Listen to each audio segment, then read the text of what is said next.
Can I just breathe?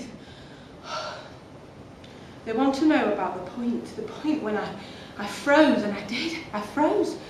They told me, and she, God, I froze. I know I did anyway because I feel it.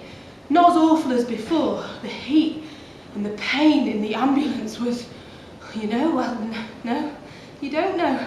Unless you felt it. My whole body was, I didn't even have any gloves on.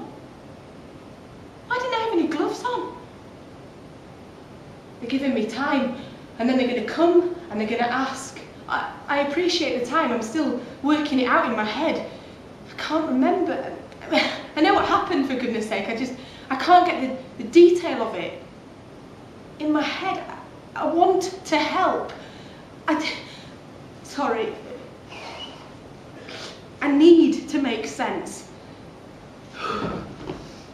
I can see dark and snow and snow and snow and her, I think.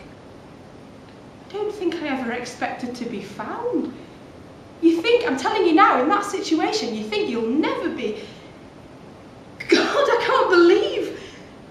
I do know how lucky I am to be here. I'll tell them that. I'll say, I do realise I am extremely lucky. Ha!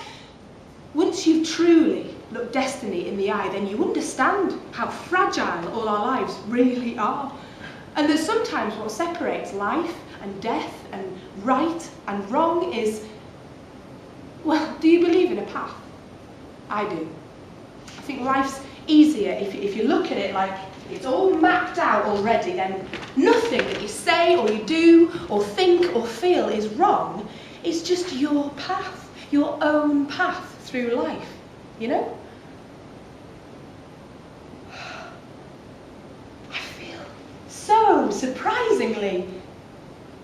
I wonder how far we were from the top. That's not important. I need to remember this right. I have a feeling that something big, significant has happened inside me. Something's moved and the world feels different and I feel changed. My bones are different, completely, wholly different, you know?